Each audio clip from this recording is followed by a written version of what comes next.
કોઈ યાદ એ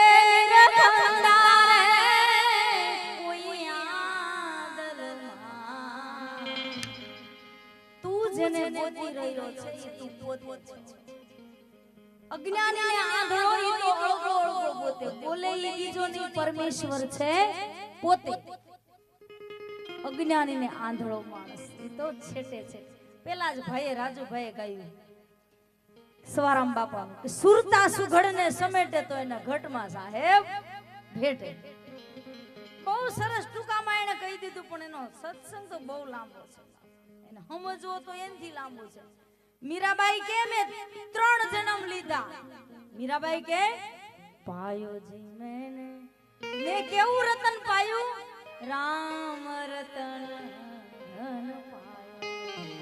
અમર માં કે મેં એવી ચૂંદડી નથી ઓઢી ફાટી જાય લૂટી જાય એનો નાશ થાય એવી ચૂંદડી નાય અમર માં કે મેં એવી ચૂંદડી ઓઢી ફાટે પણ ફીટે ને એવી ચૂંદડી મેં ઓઢી અમર માં કે કોઈ એને સતનામ કીધું કોઈ એને હિંડોળો કીધો કોઈ એને ચૂંદડી કીધી કોઈ એને અમર ઓઢણું કીધું ક્યારે કીધું પાયો જી મેને રામ રતન ધન પાયો પાયો જી મેને રામ રતન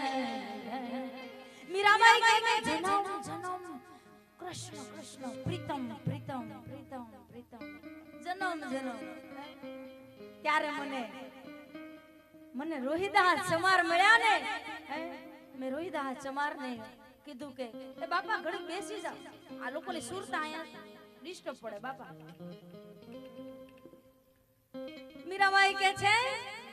રોહિદાસ ચમાર ને કે ગુરુજી સતગુરુ રોહિદાસ તમે ચામડા રંગવાનું કામ કરો છો વાત સાચી છે રોહિદાસ ચમાર કહે છે મીરાબાઈ ને પાછી વળી જા આ ભક્તિ તો બહુ ખાંડાની ધાર છે સમાજ બોલશે જગત નિંદા કરશે વાતો કરશે પાછી વળી જા મીરાબાઈ મારે તો ચામડા રંગવાનું કામ છે મીરાબાઈ પાછી વળી જા મીરાબાઈ કે બધી જ તૈયારી કરીને આવી